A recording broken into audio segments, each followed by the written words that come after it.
Magandang araw sa inyong lahat. Tayo po ay nagtipon-tipon muli sa ating online na komunidad upang pag-usapan ang isang napakahalagang tema na tiyak na makakatulong sa ating mga buhay.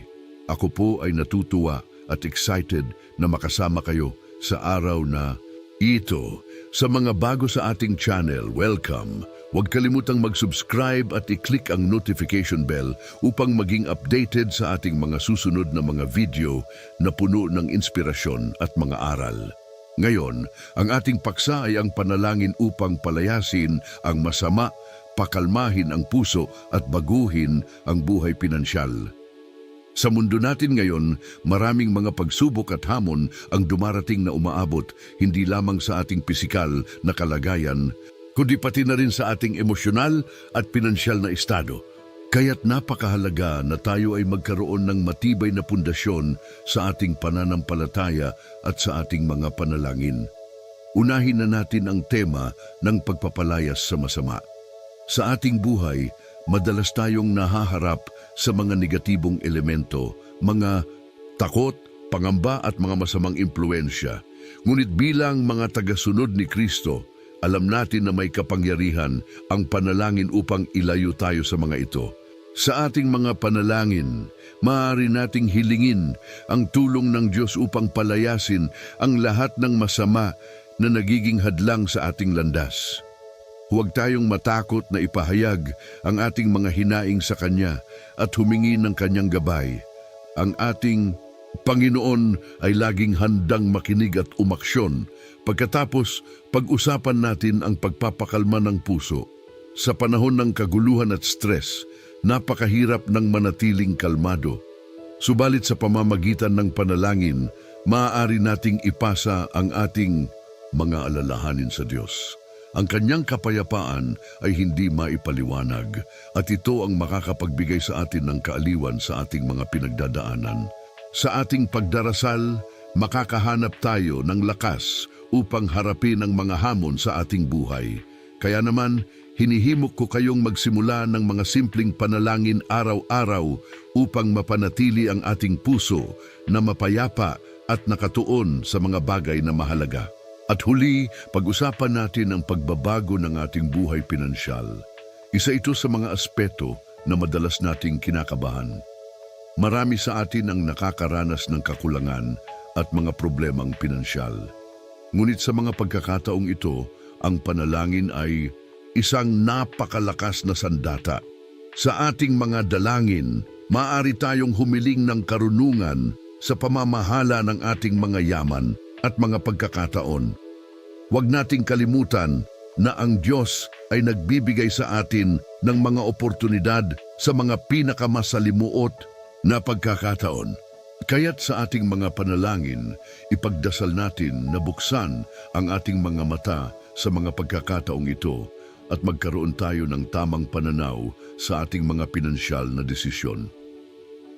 Sa pagtatapos ng ating pambungad na ito, nais kong hikayatin ang bawat isa sa inyo na ibahagi ang inyong mga karanasan. Ano ang mga paraan na naisip ninyo upang palayasin ang masama, pakalmahin ang puso at baguhin ang buhay pinansyal?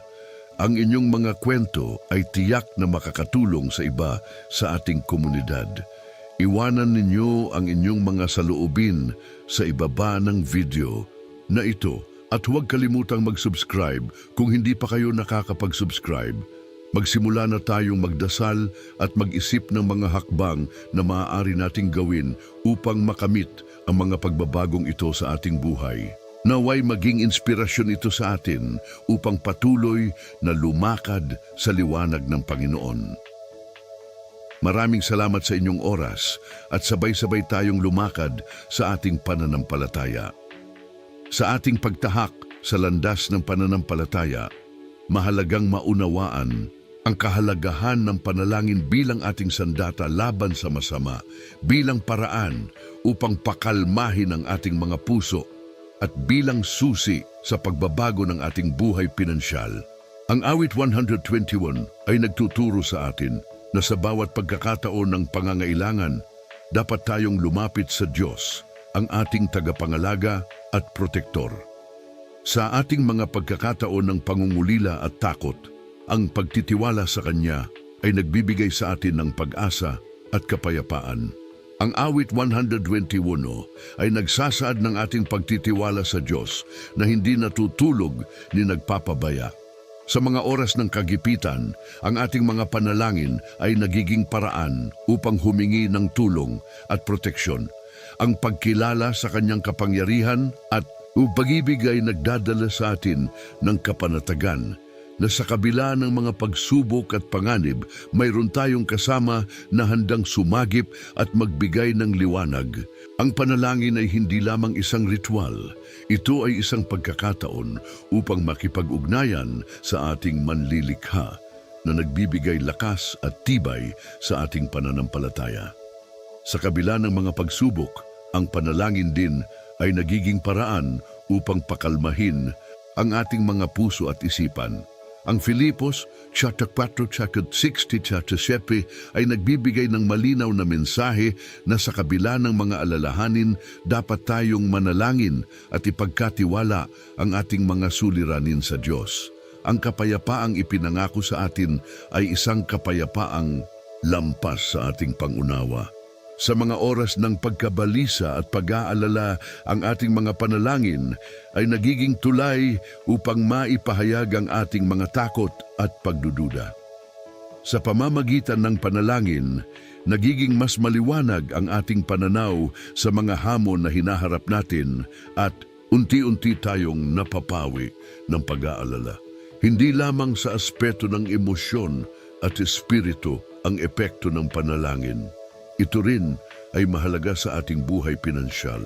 Sa Malakias 3:10, iniuutos sa atin ang pagbabalik ng ating mga ikapo at mga handog bilang tanda ng ating tiwala sa Diyos.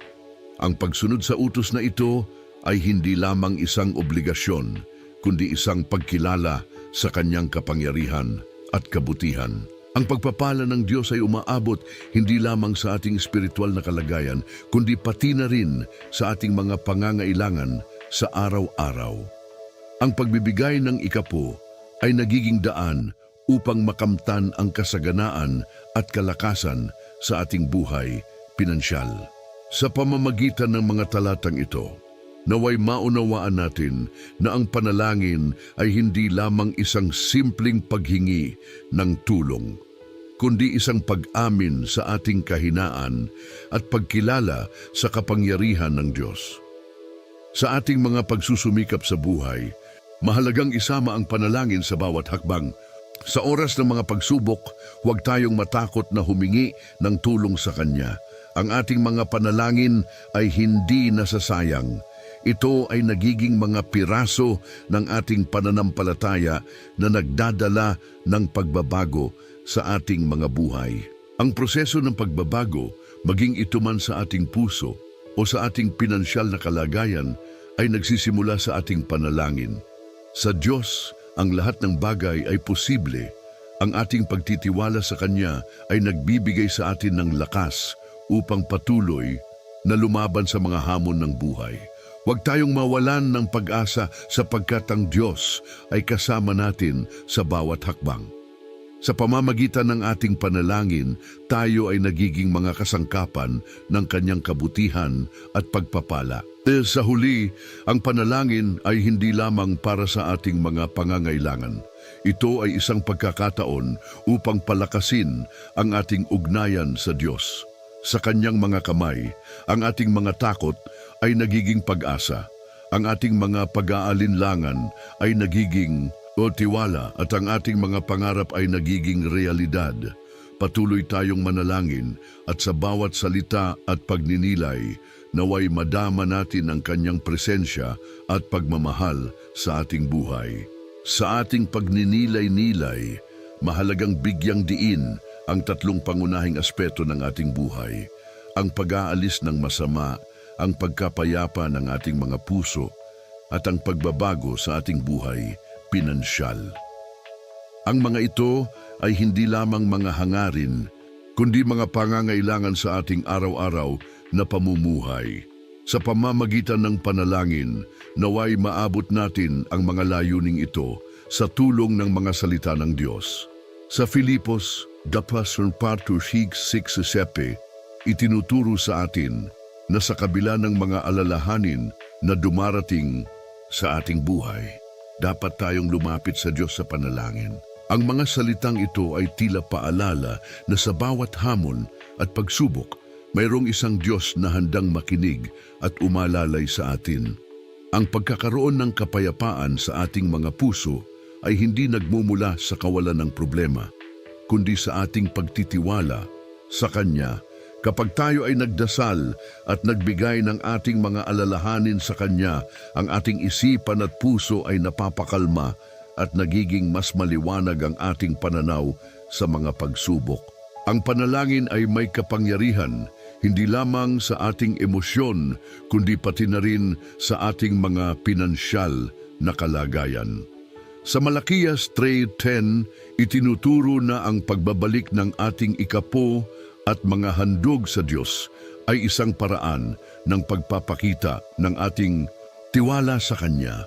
Ang mga pangako ng Diyos ay nagbibigay ng pag-asa sa ating mga pinansyal na sitwasyon. Kapag tayo ay nagbibigay, nagiging daluyan tayo ng Kanyang pagpapala. Ang pagbibigay ay hindi lamang isang obligasyon, ito ay isang pagkilala sa Kanyang kasaganaan at kabutihan. Sa ganitong paraan, ang ating buhay pinansyal ay maaaring baguhin mula sa kakulangan patungo sa kasaganaan.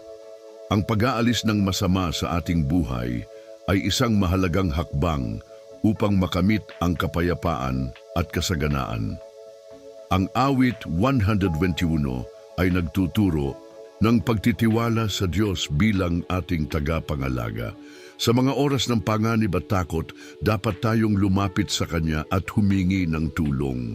Sa ating mga panalangin, maaari nating ipahayag ang ating mga takot at alalahanin, at sa Kanyang mga kamay, ang masama ay maaaring mapalayas. Ang pagkilala na mayroong Diyos na nagmamalasakit sa atin ay nagbibigay ng lakas at kapayapaan sa ating mga puso. Sa bawat pagkakataon na tayo ay nagdarasal, nagiging mas matatag ang ating pananampalataya at nagiging mas maliwanag ang ating landas patungo sa Kanya. Mahalaga ring kilalanin na ang ating mga pinansyal na desisyon ay dapat na nakabatay sa ating ugnayan sa Diyos. Ang ating mga pagkilos mula sa pagbabayad ng utang hanggang sa pamumuhunan ay dapat na isinasagawa ng may pananampalataya. Sa panalangin, maaari nating hilingin ang gabay ng Diyos sa ating mga desisyon. Ang mga hakbang na ito ay nagbibigay daan sa atin upang makamit ang mas magandang kalagayan sa ating buhay pinansyal. Sa kabila ng mga hamon sa buhay, ang ating panalangin ay may kapangyarihan. Ang mga talatang ito ay nagbibigay ng inspirasyon at gabay sa ating araw-araw na pamumuhay. Sa bawat pagkakataon na tayo ay nagdarasal, hindi lamang natin pinapalakas ang ating loob, kundi nagiging daan din tayo upang maabot ang kapayapaan, maalis ang masama, at baguhin ang ating pinansyal na kalagayan. Ang ating pagtitiwala sa Diyos at ang ating patuloy na pananampalataya ay nagbibigay daan sa Kanya upang kumilos sa ating mga buhay na nagdudulot ng pagbabago at kasaganaan. Sa ating mga panalangin, naway mapalakas natin ang ating ugnayan sa Diyos at sa Kanya mahanap natin ang ating kalakasan at kapayapaan. Sa pagtitiwala sa Kanya, sa pag-aalis ng masama at sa pagbibigay ng ating mga ikapo, tayo ay nagiging kasangkapan ng Kanyang pagpapala. Naway ang ating mga puso ay mapuno ng kapayapaan at ang ating buhay, pinansyal, ay mapabuti sa Kanyang mga kamay. Ang ating buhay ay puno ng mga pagsubok at hamon, lalo na pagdating sa mga aspeto ng ating puso at pinansyal na kalagayan. Sa mga pagkakataong ito, mahalaga ang ating pananampalataya at ang ating pakikipag-ugnayan sa Diyos sa pamamagitan ng panalangin. Ang mga talatang ito mula sa Biblia ay nagsisilbing gabay sa ating paglalakbay at nagbibigay liwanag sa ating mga katanungan at alalahanin. Sa Awit 121 True, ating makikita ang isang malalim na pagtitiwala sa Diyos bilang ating tagapangalaga. Ang mga salitang ito ay nagpapaalala sa atin na sa bawat sitwasyon, mayroong isang Diyos na handang magbigay ng tulong at proteksyon. Ang ating mga puso ay madalas na naguguluhan at natatakot sa mga pahirap ng buhay. Ngunit sa pamamagitan ng panalangin, binubuksan natin ang ating sarili sa Kanyang mga biyaya. Ang pagtitiwala sa Diyos ay nagdadala ng kapayapaan na hindi maunawaan ng mundo. Sa mga pagkakataong tayo ay nalulumbay o nag-aalala, ang ating panalangin ay nagiging tulay upang maipahayag ang ating mga takot at pagdududa. Sa oras ng pangangailangan, tayo ay hinihimok na humingi sa Kanya at sa Kanyang mga kamay ang masama ay napapalayo. Ang ating pananampalataya ay nagbibigay liwanag sa ating landas at nagdudulot ng kapanatagan sa ating mga puso. Sa Mayroon Filipos 4:6-7, ipinapakita sa atin ang kahalagahan ng panalangin sa paghubog ng katahimikan sa ating isipan. Madalas tayong nalulumbay at nag-aalala sa mga bagay na labas sa ating kontrol. Ngunit ang talatang ito ay nagtuturo sa atin na sa kabila ng mga alalahanin, dapat tayong lumapit sa Diyos sa lahat ng pagkakataon. Ang ating mga panalangin at paghiling ay hindi lamang nagsisilbing paghingi ng tulong, kundi isang paraan ng pakikipag-ugnayan sa Kanya.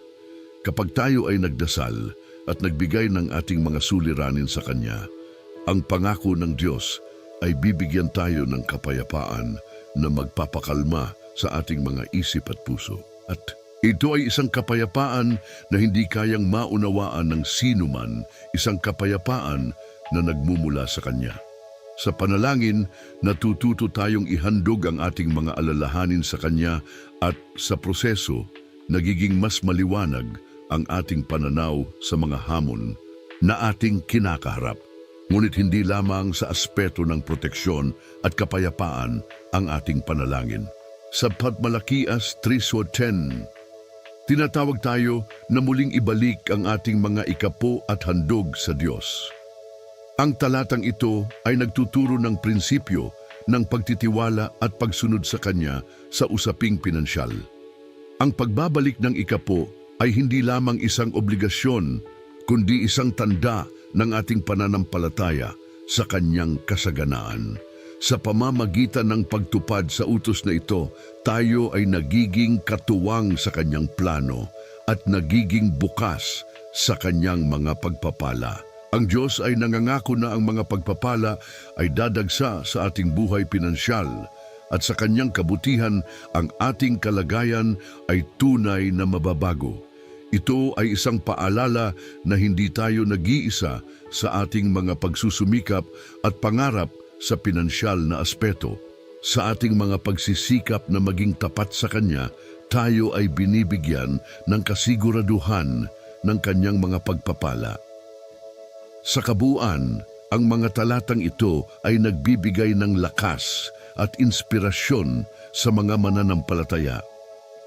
Ang panalangin ay isang makapangyarihang kasangkapan upang palayasin ang masama, pakalmahin ang ating mga puso at baguhin ang ating buhay pinansyal. Sa mga pagkakataong tayo ay nahihirapan, naguguluhan o nag-aalala, huwag kalimutang lumapit sa Diyos sa pamamagitan ng panalangin. Ang Kanyang mga salita ay nagbibigay liwanag at lakas na kailangan natin sa ating mga laban sa buhay. Sa mga susunod na bahagi, tayo ay magkakaroon ng isang panalangin upang ipahayag ang ating mga kahilingan at pagsamo sa Diyos. Ito ay pagkakataon upang ihandog ang ating mga puso at buhay sa Kanya na may pagtitiwala na Siya ay makikinig at tutugon sa ating mga panalangin.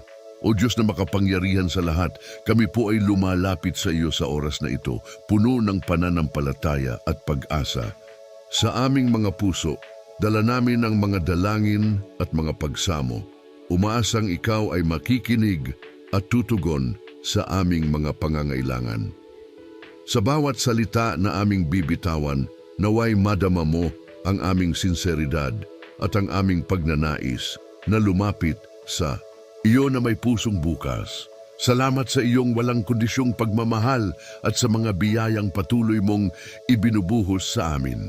Kami ay nagpapakumbaba sa iyong harapan, kinikilala ang aming mga kahinaan at ang mga pighati na nagiging hadlang sa aming tunay na kaligayahan. Sa mga pagkakataong kami ay nawawalan ng pag-asa, hayaan mo sanang maramdaman namin ang iyong presensya at gabay. Sa mga oras ng takot at pangamba, kami ay humihingi ng iyong liwanag upang magbigay ng lakas at kaalaman sa aming mga desisyon. Ipinapanalangin namin na ang lahat ng masasamang espiritu na nagtatangkang pumasok sa aming mga buhay ay palayasin mo, O Diyos. Alisin mo ang mga negatibong impluensya na nagiging sanhi ng away at hidwaan sa aming mga tahanan. Iwasan mo kami sa mga maling landas at tulungan mo kaming makilala ang katotohanan na nagmumula sa iyo. Sa iyong kapangyarihan, kami ay humihiling na ang mga hadlang na dulot ng kasamaan ay mawala at sa halip ang iyong liwanag at pagmamahal ang maghari sa aming mga puso. Kami ay nananawagan sa iyo na pakalmahin ang aming mga puso. Sa mundong puno ng kaguluhan, kami ay madalas na naliligaw. Hayaan mo sanang matutunan naming ipagkatiwala ang aming mga alalahanin sa iyo. Palakasin mo ang aming pananampalataya at tulungan kaming makita ang mga biyayang dala ng mga pagsubok na aming dinaranas. Sa mga pagkakataong kami ay naguguluhan, bigyan mo kami ng kapanatagan at kaalaman na ikaw ang aming kanlungan at lakas. O Amang makapangyarihan, kami ay humihingi ng iyong tulong sa aming mga pinansyal na suliranin. Sa mga pagkakataong kami ay naguguluhan at nag-aalala sa mga pangangailangan ng aming pamilya, kami ay umaasa sa iyong kadakilaan. Ituro mo sa amin ang tamang daan upang mapabuti ang aming kalagayang pinansyal. Buksan mo ang mga pintuan ng oportunidad na aming kinakailangan upang makamit ang tagumpay at kasaganaan. Naway matutunan naming maging mabuti at matalino sa aming mga desisyon sa pera at mga ari-arian. Tulungan mo kaming magkaroon ng tamang pag-uugali sa mga bagay na material. Naway hindi kami maligaw ng landas sa pagnanais na magkaroon ng higit, kundi matutunan naming magpasalamat sa mga biyayang ibinibigay mo sa amin sa araw-araw. Sa bawat pagsubok na aming dinaranas, naway makita namin ang iyong kamay at ang mga aral na nais mong iparating sa amin. Ipinapanalangin namin na ang aming mga puso ay maging bukas sa pagbago at pagtanggap ng mga bagong oportunidad na iyong ibinibigay. O Diyos, sa aming mga panalangin, kami ay nagdadasal na ang aming mga pamilya ay maging matatag, puno ng pagmamahalan at pagkakaunawaan. Sa mga pagkakataong kami ay nagkakaroon ng alitan, tulungan mo kaming mahanap ang solusyon at pag-aayos. Naway ang bawat isa sa amin ay maging instrumento ng iyong kapayapaan at pagmamahal, upang sa kabila ng mga pagsubok, kami ay manatiling nagkakaisa at nagtutulungan. Sa paglipas ng mga araw, kami ay nagdarasal na ang aming mga puso ay palaging nakatuon sa iyo. Naway maging gabay mo ang aming mga desisyon sa buhay at tulungan mo kaming maging mabuting mamamayan at mga tagapaglingkod sa iyong bayan. Sa bawat hakbang na aming tatahakin, hayaan mo sanang makilala namin ang iyong mga plano para sa amin. Naway sa lahat ng aming ginagawa, ang iyong pangalan ay aming mapapurihan at ang iyong kaharian ay lumago sa aming mga puso. Sa panahon ng aming pagsubok, kami ay umaasa na ikaw ay laging nandyan upang kami ay tulungan at gabayan. Ang aming mga panalangin at mga pagsamo ay tanging sa iyo lamang. sa aming makapangyarihang Diyos na nagbibigay buhay at pag-asa sa bawat isa sa amin.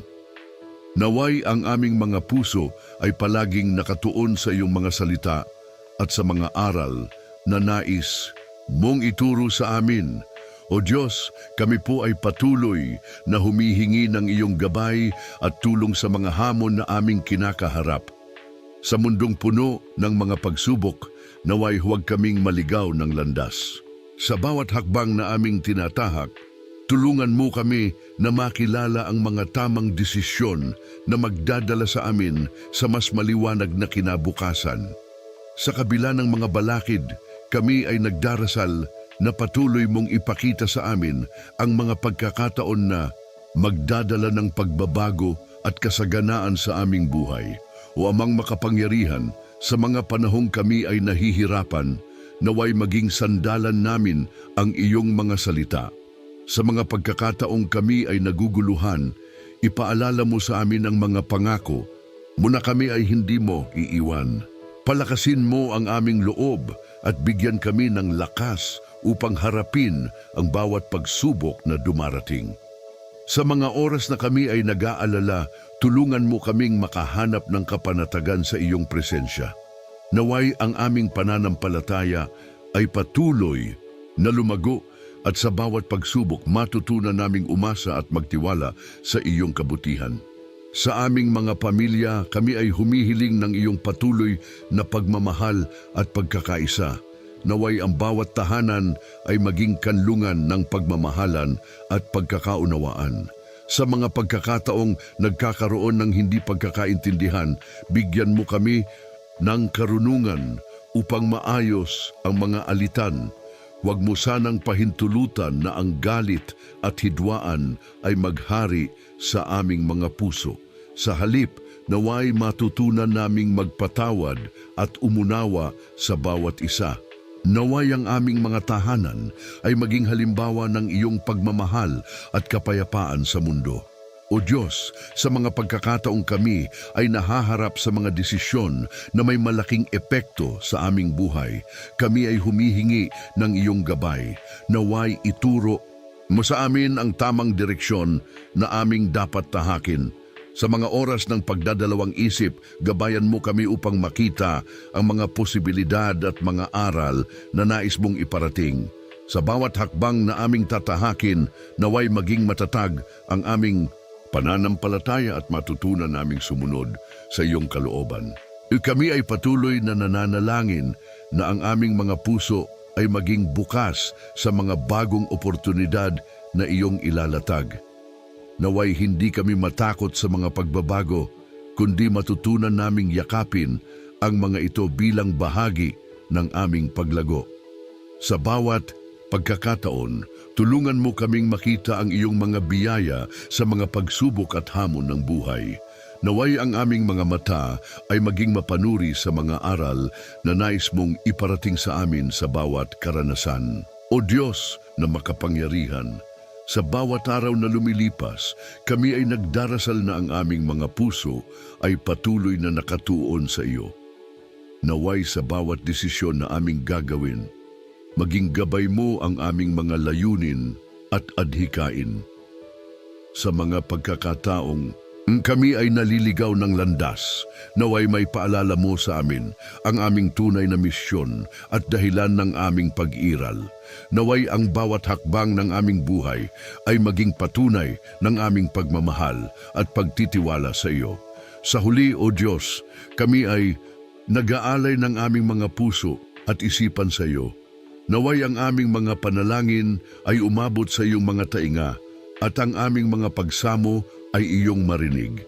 Sa bawat sagot na iyong ibibigay, naway kami ay maging mas mapagpasalamat at handang tumulong sa iba.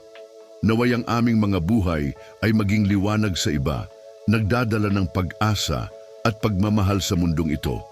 Sa lahat ng ito, kami ay nagtitiwala sa iyong kabutihan at pagmamahal. Salamat sa iyong mga pangako at sa mga biyayang patuloy mong ibinubuhos sa amin. Naway sa bawat araw, ang aming mga puso ay patuloy na magpuri at magpasalamat sa iyong kadakilaan. Sa ngalan ni Jesus, aming tagapagligtas, kami ay nananalangin. Amen. Sa pagtatapos ng ating devosyonal na ito, nais kong ipaalala sa bawat isa sa atin ang kahalagahan ng ating mga panalangin at ang ating pananampalataya sa Diyos. Sa mga sandaling tayo ay nahaharap sa mga pagsubok, lalo na sa mga pagkakataong pakiramdam natin, ay tila ba ang masama ay bumabalot sa ating paligid. Dapat nating alalahanin na mayroon tayong makapangyarihang Diyos na handang makinig at tumulong sa atin. Ang ating mga puso ay maaaring maging magulo, puno ng takot, pagdududa at pagkabalisa. Ngunit sa pamamagitan ng ating pananampalataya at panalangin, maaari tayong lumapit sa Kanya na nagbibigay ng kapayapaan. Sa bawat pagkakataon na tayo ay nananalangin, hinahanap natin ang Kanyang presensya at pinapalakas ang ating loob sa Kanyang mga pangako. Tandaan natin na ang kapayapaang nagmumula sa Diyos ay hindi katulad ng kapayapaang ibinibigay ng mundo. Ito ay isang kapayapaang hindi maipaliwanag, isang kapayapaang nagdadala ng katiyakan sa ating mga puso kahit sa gitna ng unos. Hindi lamang ito tungkol sa ating mga puso. Ang pagbabago sa ating buhay pinansyal ay isang mahalagang bahagi ng ating paglalakbay. Maraming tao ang nagiging alipin ng kanilang mga utang at pag-aalala sa pera. Ngunit sa Diyos may pag-asa. Ang ating pananampalataya ay dapat umabot sa lahat ng aspeto ng ating buhay, kabilang ang ating mga pinansyal na desisyon.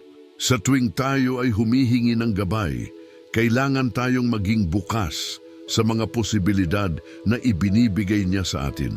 Maaaring hindi ito ang mga sagot na ating inaasahan, ngunit ang mga plano ng Diyos ay laging mas mataas at mas mabuti kaysa sa ating mga plano. Habang tayo ay patuloy na lumalakad sa ating pananampalataya, mahalaga ring suriin ang ating mga sarili. Tayo ba ay may mga bagay na dapat palayasin sa ating buhay? May mga ugali ba tayong kailangang baguhin upang mas mapalapit tayo sa ating layunin na maging mas katulad ni Kristo? Minsan, ang mga pagbabago ay nagsisimula sa isang simpleng pagpili na bitawan ang mga bagay na hindi nakabubuti sa atin. Ang mga ito ay maaaring maging galit, sama ng loob, o kahit ang pagkamakasarili. Ipinapaalala sa atin ng salita ng Diyos na tayo ay tinawag na mamuhay sa liwanag, at ang liwanag na ito ay nagdadala ng pag-asa at pagbabago. Nais kong hikayatin ang bawat isa sa atin na patuloy na mangarap at maniwala sa mga posibilidad na inihahanda ng Diyos para sa atin. Anuman ang ating pinagdadaanan, huwag tayong mawalan ng pag-asa. Ang Diyos ay nasa ating tabi, handang yakapin tayo sa ating mga paglalakbay at tulungan tayong makahanap ng mga solusyon sa ating mga problema. Hindi tayo nag-iisa at ang ating mga panalangin ay may kapangyarihang umantig sa kanyang puso. Bilang ating huling pagninilay, isara natin ang ating mga mata at isama natin sa ating isipan ang mga pangarap at layunin na nais nating makamit. Isama natin ang ating mga takot at pagdududa at ihandog ito sa ating Panginoon. Magtiwala tayo na Siya ay kikilos sa ating mga buhay. Ang ating mga panalangin ay hindi isang simpleng ritual. Ito ay isang pakikipag-ugnayan sa ating tagapagligtas. Patuloy tayong lumapit sa Kanya at sa bawat hakbang na ating gagawin, alalahanin natin na ang Diyos ay nandyan, handang gumabay at magbigay ng kasagutan. Naway patuloy tayong maging ilaw sa mundong ito, tagapagdala ng pag-asa sa iba at mga instrumento ng Kanyang pagmamahal. Sa ating mga puso, tayo ay pinapayaman niya hindi lamang sa ating mga pinansyal na aspeto, kundi sa ating espiritual na buhay. Magpatuloy tayong manalangin, magtiwala at maging bukas sa mga pagbabago na nais ng Diyos para sa atin. Ang ating kwento ay hindi nagtatapos dito. Ito ay simula ng mas magagandang bagay na darating.